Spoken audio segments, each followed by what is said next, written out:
So Cyberpunk 2077 came out last December to conclude what could only be described as a stacked year for video games. Last year had so many exciting titles to anticipate with a great amount of variety. There was something for everyone, and Cyberpunk was set to be the one to kind of bring us all together while simultaneously blow us all away. It was supposed to be the next major milestone in gaming and set a new industry standard for quality.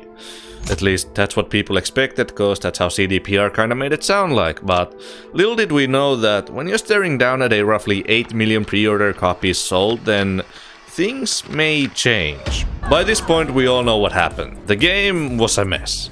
It probably still is. It's broken, it's buggy, it's unfinished, it's nothing like we were promised, and I still fucking loved it. Now don't get me wrong, I by no means think that the way CDPR released this game was okay or anywhere close to acceptable, but that should be obvious by now. Everyone who bought the game, especially on consoles, got fucked over big time because of some greedy dumbasses at the studio, and that's unfortunate.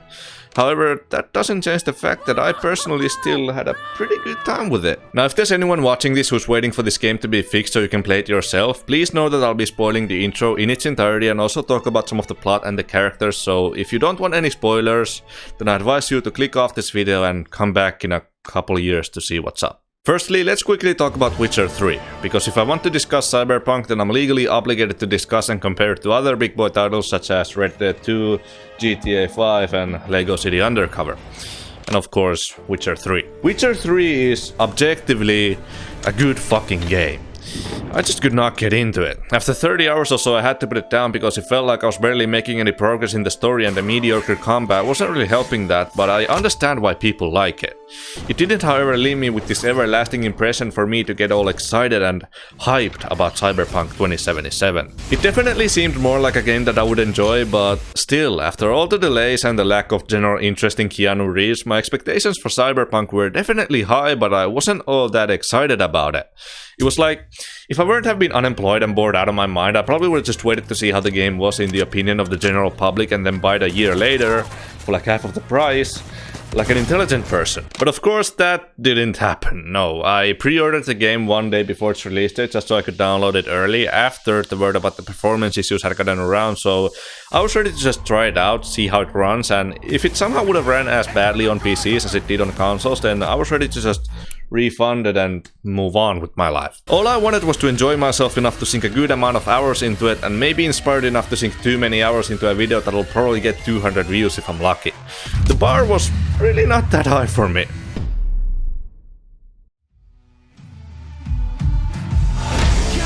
Welcome to Night City, where Nokia is the leading smartphone manufacturer and people in their 70s are more attractive than you'll ever be in your 20s. It's the city of dreams.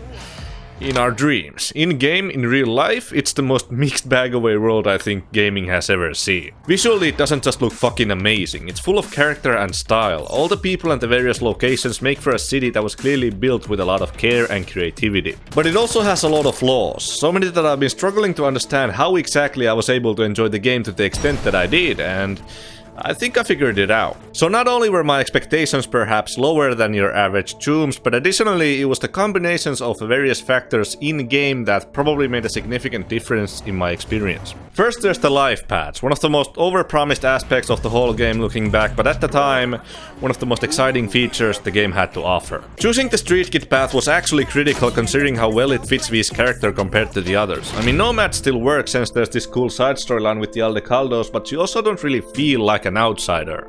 Then there's the Corpo path, which showed a lot of promise until it just fell flat on its face. It all ends up the same, the street kid just makes the most sense. The next significant factor was creating a character with a female voice. Now I swear, I wasn't being horny like that, this was a calculated decision. As soon as it was confirmed that one of the lead voices would be voiced by Kerami Lei, it was over. Like, if you prefer the male voice in games like this, then of course go for it, but female V's performance might have been the best one in the whole game.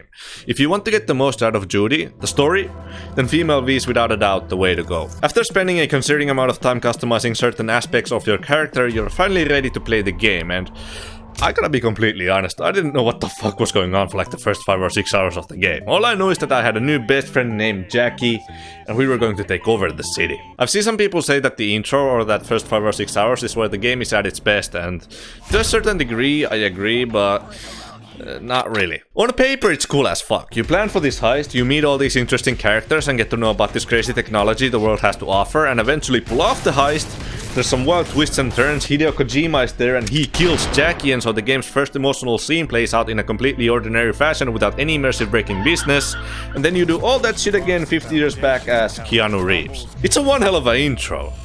But also a little confusing. It all goes from 0 to 100 so fast that it throws you off. There's this 6-month time skip and the next thing you know you're planning for this insane heist. If anything, I think the game gets a lot better after the intro because that's where it slows down and lays all the cards clearly on the table in front of you. You're dying, with only a few weeks to live. Which is convenient because you still need to explore and see what this massive world has to offer. Now, remember when I said that the Night City is the most mixed bag of a world we've seen? Yeah, about that. I'm not gonna stand here and beat around the bush. This game's biggest problem is not the performance issues or the bugs or the life paths. It's the AI making the whole city feel lifeless. And also the kids. What the fuck's wrong with the kids? You can't even call it AI because that would insinuate that it's somewhat intelligent, but it ain't. It's just artificial.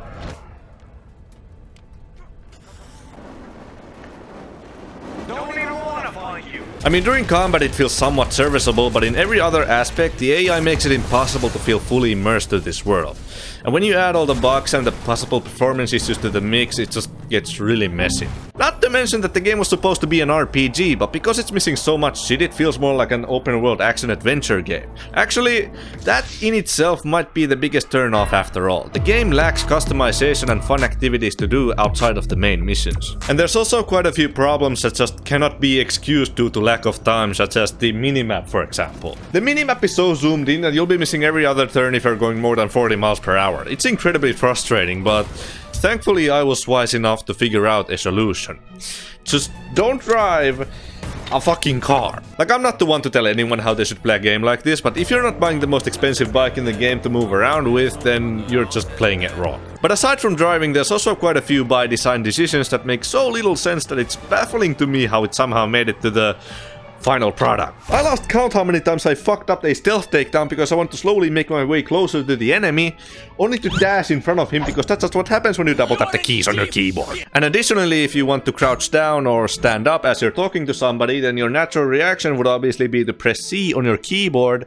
But unfortunately, that's also where the game skips it. But all of these are honestly just minor setbacks that you can learn to avoid. However, it goes without saying that the whole open world aspect of Cyberpunk 2077 is its biggest shortcoming, and a very understandable reason to put it down for however long it's going to take for CDPR to get it fixed.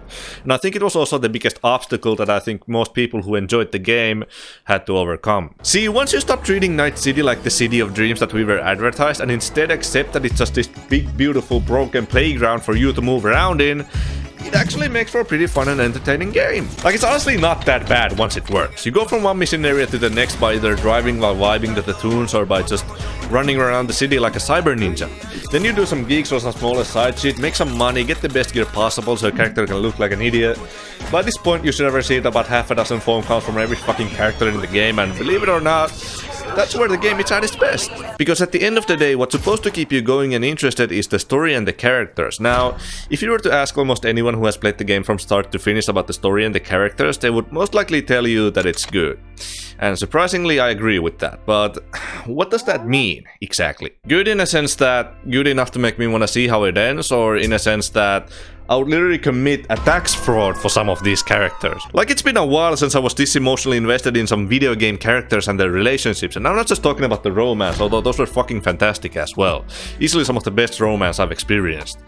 In-game, of course. But before I get too ahead of myself, I need to talk about Johnny Silverhand and whether or not Keanu Reeves had any place in this game. I'll have to admit, I'm not a fan of real-life looks being used in a video game, especially if the actor is famous. It kinda defeats the purpose of, you know, creating unique characters, and more importantly, it can ruin your immersion. Johnny looks exactly like Keanu, and his performance was also really goddamn stale.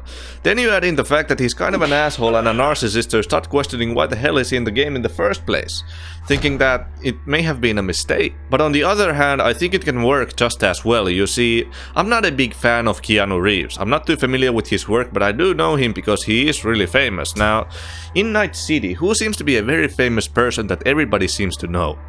That's right, Johnny Silverhand. Having a famous actor play a famous character helps to sell that the character is indeed famous, thus making him feel more legitimate. Now yes, his performance was still pretty ass, but I honestly grew to like it over time. It fit pretty well to his whole I don't give a fuck attitude.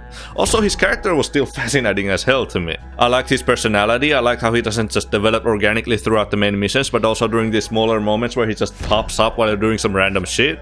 I liked how I was never able to fully trust him. Sure, he may not be the most deepest character in the game, but he sure as hell is one of the most memorable companions you could have in a video game. Melissa Rory, Max Tac Senior Officer. Please state your name and occupation. V. Merc. Occasional client of Zane's. Johnny Silverhand, rock legend, voicing V's head. The and fuck, also, Johnny? let me pretend I exist sometimes, okay? Of course, if you genuinely didn't enjoy playing the game because he's kind of a dick, then too bad I guess, but luckily enough, there are tons of other characters for you to get rejected by and awesome side stories to complete. Fuck, I feel bad for anyone who speedruns this thing without completing all of them, because these are some of the most coolest and thought-provoking side missions I've ever played. I was never sure what I was getting myself into, yet there wasn't a single time where I went, damn, I wish I wouldn't have done that. Naturally, you will also be locked out of most of the endings if you don't complete them, which is important because I feel like your ending can heavily affect about how you feel about the whole game, since most of them can be quite confusing and unsatisfying. Another major factor why I enjoyed the game.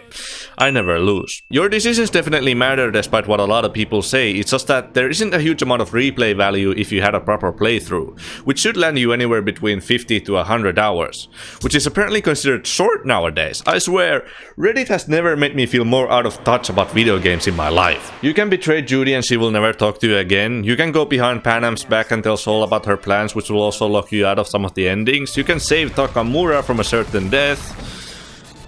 Wait, fuck. Sure, some of these outcomes are pretty rare for most people, but they're definitely there. Even picking your gender has a consequence, as in who you can have a romantic relationship with, which, you know, would make sense, right?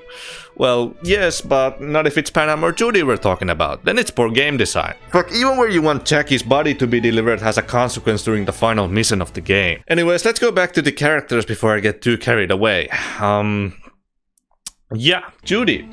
The character that broke the internet for a hot minute until Capcom realized that the lockdown has lasted far longer than any of us could handle. Her story and her character touches on some of the more heavier topics of the game. She was easily my personal favorite, and not just because she's hot. I mean, I don't objectify women like that. Her character just seemed to have the most development out of anyone. And on the other side there was this chick Panam, which I already mentioned and who you may have seen on the interwebs.